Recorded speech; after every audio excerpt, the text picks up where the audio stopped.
Before COVID, I actually really enjoyed going to IKEA, and of course you're going to IKEA, you gotta get their Swedish meatballs at the food court, right? Well, I haven't been to IKEA since COVID, and then also, I don't live near an IKEA anymore, and the closest IKEA to me is almost an hour away now. So I was looking to see if there are any recreations of the IKEA Swedish meatballs on the internet, and lo and behold, IKEA themselves submitted a recipe themselves. Now granted, they said that this is not the true recipe of their meatballs because it's like a guarded secret, but this is like, if you're craving meatballs, try to make it at home with this recipe.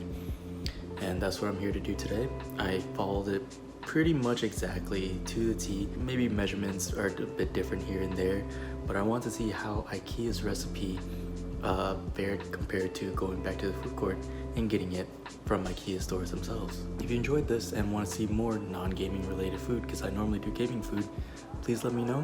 Remember to subscribe for more food content in general. But without further ado, let's see how I made it. Wow, now I remember why I do voiceovers for these videos. Let's first start with the iconic meatballs.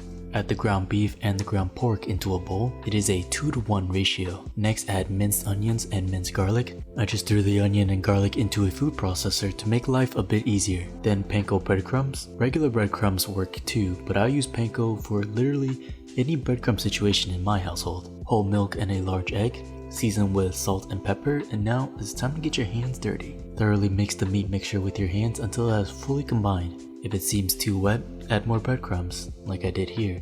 If the mixture is too dry, add more milk. To shape into a meatball, take a small amount of the mixture and roll in the palm of your hand. You want the size of each meatball to be smaller than the palm of your hand. Continue until either all of the meat mixture is used, or until you made enough meatballs for how many people you plan to feed. Take the meatballs and put them in the fridge for 2 hours to let them firm up and solidify.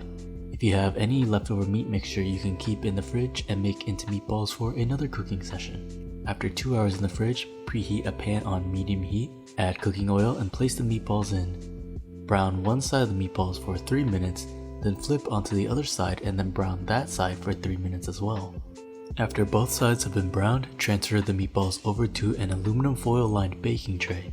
Cover with more foil, then bake at 350 degrees Fahrenheit or 176 degrees Celsius for 30 minutes. While the meatballs are in the oven, let's work on the gravy, or as IKEA called it, cream sauce. Melt butter in a pan on medium heat. After the butter has been melted, add flour and stir and cook the flour for 2 minutes to cook out that flour taste. Add equal parts veggie broth and beef broth. Chicken broth can replace the veggie broth, but I do think the beef broth is necessary to achieve the color and taste that IKEA's gravy has. Whisk until fully combined and thick. Add heavy cream and whisk the cream in as well. Now here's the part I was surprised by. Add soy sauce and Dijon mustard into the sauce and whisk until fully combined. Let the sauce simmer on medium-low heat until thickened. This should take about a couple minutes, whisking occasionally as needed. Here I have the components of the dish. Simple mashed potatoes, just boiled potatoes, then mash, then butter and cream added. Boiled green peas, the cream sauce, and finally the meatballs. To plate, start with scoops of the mashed potatoes, then place meatballs on top of the potatoes, a couple of spoonfuls of the green peas, spoon the cream sauce over the meatballs and mashed potatoes, and finally the jam. I couldn't find lingonberry jam at my market, so I chose a strawberry raspberry jam instead. And that completes the homemade version of IKEA Swedish meatballs. It looks pretty similar to what I used to have in the food court. A pretty simple recipe, although I'm curious what IKEA's true Swedish meatball recipe is. If you enjoyed the video, please consider subscribing for more food content. Let me know if there's anything else you'd like to see me cook. Now let's go back to live Alex to see how this all tasted. I mean, the mashed potatoes, I did myself. I didn't really follow the recipe. I just make it how I normally do. They taste like regular mashed potatoes. The meatballs are a very basic meatball recipe. They didn't add anything special, at least from what I saw, that made it stand out. So I don't really see a huge difference with the meatballs. I think ultimately it comes down to their cream sauce.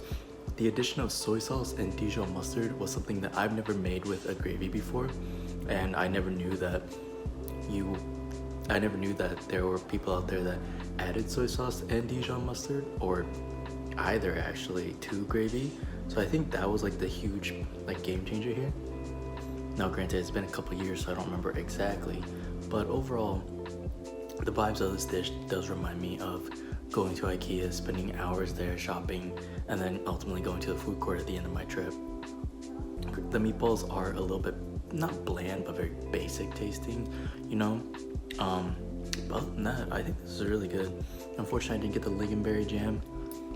The strawberry and raspberry jam is really good though, but it's not exactly the same. Anyways, hope y'all enjoyed. Let me know if there was anything that you would do differently with the recipe, and also if there's anything that you would like to see me make in the future. Please remember to like the video, subscribe for more food content, and I'll see you in the next one.